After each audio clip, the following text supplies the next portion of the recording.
Shalom. First off, I want to give all praise, honor, and glory unto Yahweh, Bahashem, Yahweh Shai, Baharakakadash. I want to give double honors to the apostles, elders, and bishops of GMS who have taught us this word and teach us this word today. And I want to give a salutation unto the elect of the nation of Israel. This is the Brother Yatazak with the GMS Nebraska camp. And in this lesson, what I want to get into is how we have to place our value and what we're pouring into our eternal reward, which is in heaven, which is in the life to come. Because I was reading in the book of Psalms, and I came across this scripture here, which is Psalm chapter 39, verse 5, which says, "Behold, thou hast made my days as an handbreadth, and mine age is as nothing before me, or before thee." And that handbreadth, was a very small measurement in ancient times that the Israelites used. When we read it in NLT, it says, "You have made my life no longer than the width of my hand. My entire lifetime is just a moment to you."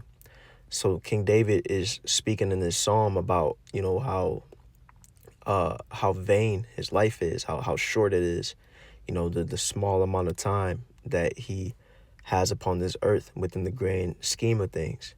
It says, "Verily, every man at his best state is altogether vanity. Selah." So, that word vanity, it basically means emptiness. It says that every man at his best state is still nothing.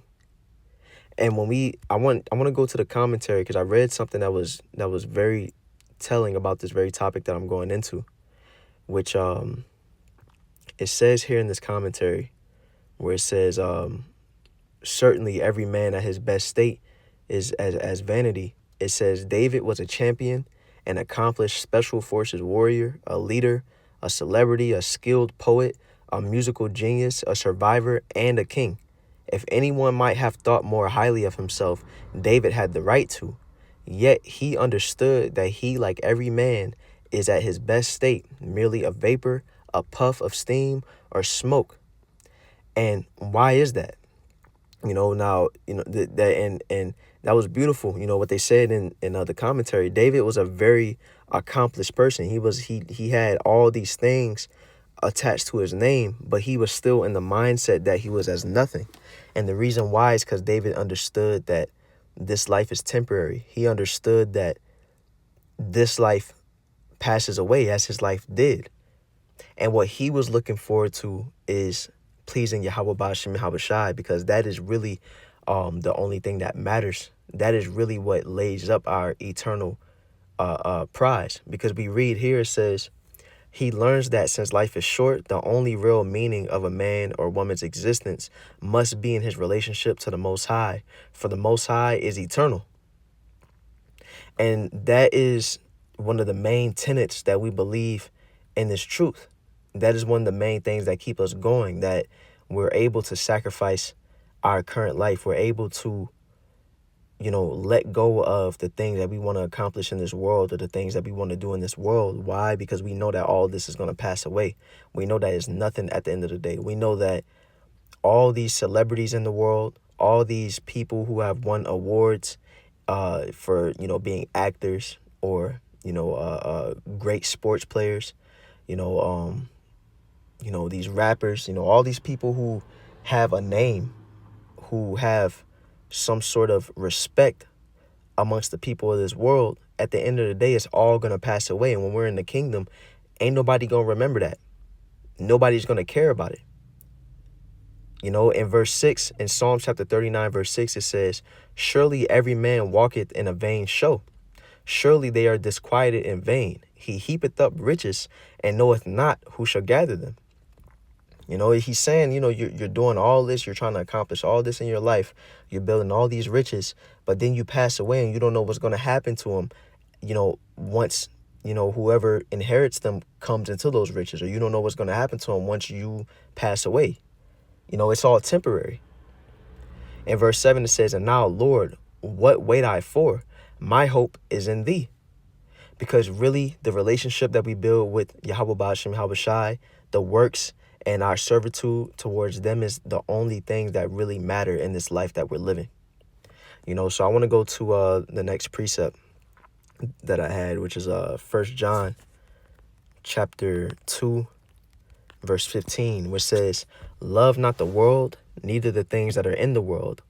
If any man love the world, the love of the Father is not in him." Now, I spoke on more grand things, which were, the rappers, you know, the celebrities, the athletes, people who hold some sort of honor and respect on a mass scale in this world. But, us loving the world doesn't even have to be something as grand as that we're feeding into. It could be something as personal to us as trying to build a family or build something for ourselves that we're putting before this truth. It could be something as personal to us as, the money that we trying to make, something that we trying to pass on to our kids, or, you know, um, people that we may be attached to, or, hey, we read in verse 16, it says, "For all that is in the world, the lust of the flesh and the lust of the eyes and the pride of life is not of the Father, but is of the world." So let's read that in the NLT. It says, "For the world offers only a craving for physical pleasure, and physical pleasure is temporary." And not, that it doesn't say that in the precept, but I'm saying that physical pleasure is temporary. Physical pleasure is for right now. It's, what we're experiencing right there in the moment, but it's not what matters in the long run. It says, "For the world offers only a craving for physical pleasure, a craving for everything we see, and pride in our achievements and possessions." So we have personal achievements and possessions that aren't on a grand scale where everyone in the world sees us, but it's something that means a lot to us in this flesh, in this, small life that we're living. And at the end of the day, those things that we want to accomplish, or the things that, we have set out for ourselves, don't matter more than this truth. It don't matter more than our servitude towards Yahweh Ba'ashem Yahushai and feeding into the Spirit, laying up our treasures in heaven. Because in verse 17 it says, "And the world passeth away, and the lust thereof, but he that doeth the will of the Most High abideth forever." That means something. Eternity. Setting up a treasure that is undefilable, something that won't pass away, something that's cemented. That means something. That has weight. But all these things of the world, the lust of the flesh, the lust of the eyes, the pride of life, all these things are going to pass away. All these things that we're trying to build for this current life is going to be burnt up. It's going to be done away with. And so our mind has to be on the new heaven and the new earth where righteousness is written, because everything that we're building on this side, it won't matter. And this is why the scriptures say in Matthew chapter 6, verse 19, "Lay not up for yourselves treasures upon earth, where moth and rust doth corrupt, and where thieves break through and steal. But lay up for yourselves treasures in heaven, where moth and nor rust doth corrupt, and where thieves do not break through nor steal." And when we look at, moth or rust corrupting it and thieves breaking through and stealing, that's not literally that happening to whatever the treasure is. But let's look at what it means. What is moth or rust corrupting something? It's that thing decaying. It's it dying. It's it, not living. And that's the case for treasures that we can place on this earth. These things are temporary. It won't last forever. Just like our lives on this side is temporary. It's a vapor. It's but a shadow passing on this earth.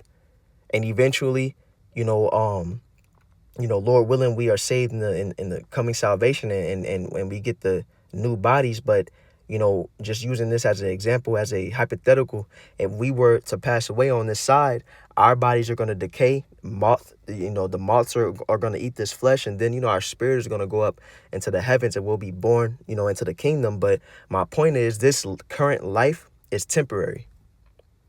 Where it says that thieves break through and steal, which means that it's able to be taken away from us.